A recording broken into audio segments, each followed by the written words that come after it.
Real Madrid goleia Barcelona com hat-trick de Vinícius Júnior e vence Supercopa da Espanha. Vinícius Júnior entrou para a história neste domingo, 14, ao se tornar o primeiro brasileiro desde Romário a marcar um hat-trick no El Clássico. Vini Júnior, Vini Malvadeza!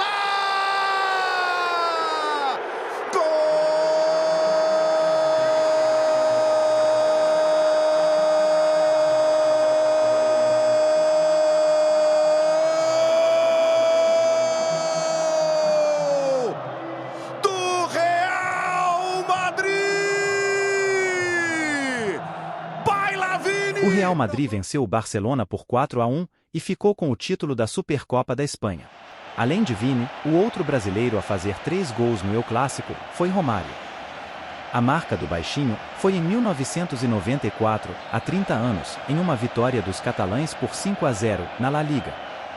Antes dele, apenas Evaristo de Macedo havia conseguido o feito, também pelo Barcelona, em 1958.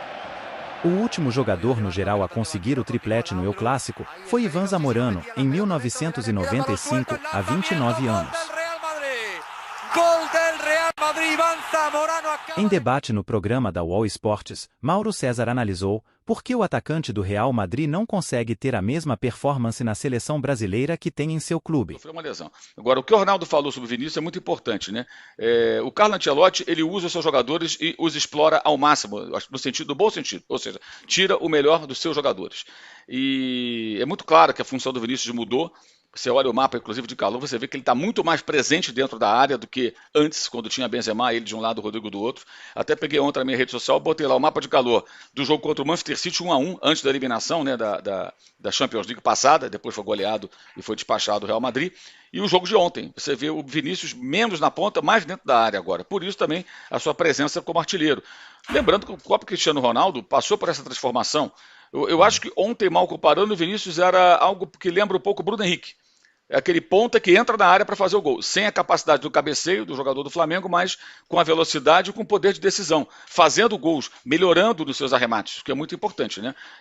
Especialmente quando ele driblou o goleiro para fazer um dos gols da vitória do Real Madrid. O Real Madrid adora jogar de contra-ataque, jogar em velocidade, transição, velocidade. O Ancelotti sempre gostou de montar suas equipes assim, o Barcelona propicia a ele essas possibilidades. Acho até um pouco ingênuo em alguns momentos a forma como o Barcelona se apresenta assim e oferece aquilo tudo para o Real Madrid, aí toma um coco e no próximo jogo está arriscado a fazer tudo igual, não mudar a estratégia, né? E isso também explica um pouco a derrota. Agora, eu penso um pouco diferente sobre o Vinícius na seleção. Acho que o Vinícius na seleção foi vítima de uma teimosia do Tite. O Tite o escalava mal, parecia mais preocupado em explorar o Vinícius em funções defensivas, que é claro que ele as tem e tem que ter, né? Mas mais preocupado com isso do que explorar o seu potencial ofensivo.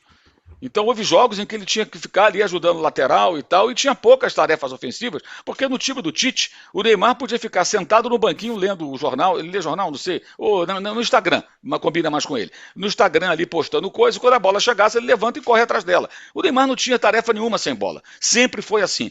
Criaram uma situação favorável para o Neymar jogar, e para isso, Gabriel Jesus já foi sacrificado, Vinícius foi sacrificado, Richarlison tinha que ser sacrificado, Rodrigo, qualquer jogador. E na Copa, o Vinícius era o melhor jogador dos atacantes, do bem para frente, ele era o melhor jogador do Brasil, participando de gols, fazendo gols, e sempre era sacado.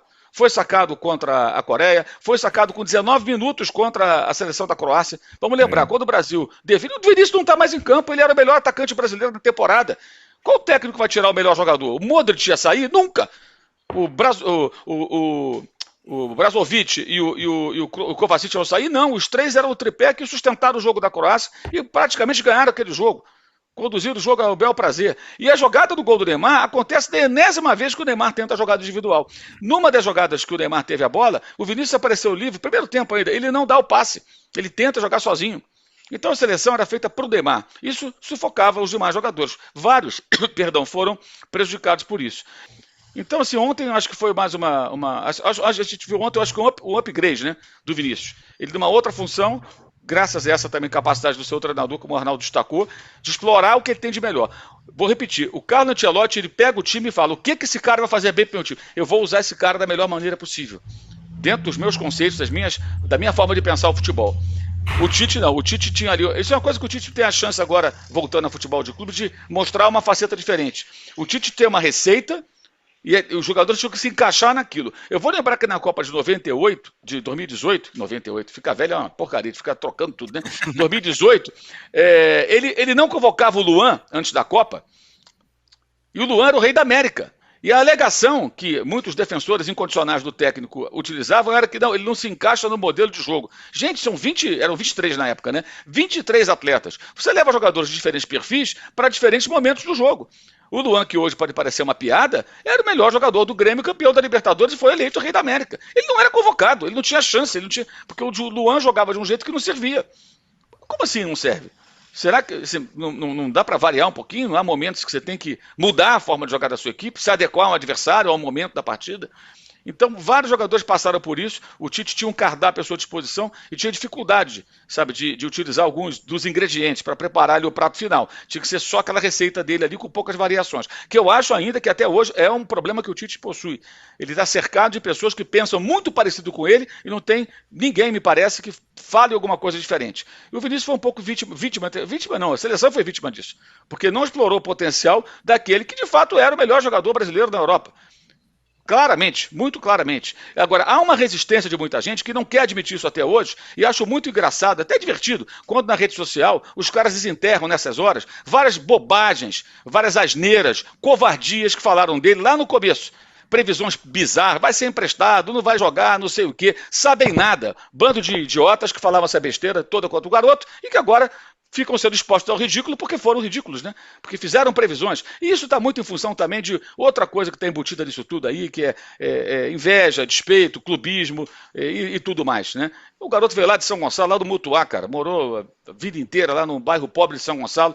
Quando o moleque desse faz sucesso como ele faz, muitas vezes as pessoas não aceitam muito. Não são todos, mas no caso dele, pegaram para Cristo, né? E quando ele compra a briga contra o racismo do qual ele é vítima, isso se acentua. Aí até a comemoração dele é problema. O importante é o seguinte, na minha visão, jogou pra caramba, meteu 3 gols do Barcelona, entrou num grupo raríssimo de jogadores que fizeram 3 gols numa partida desse tamanho, Real e Barça, né? Tanto para um lado quanto para o outro.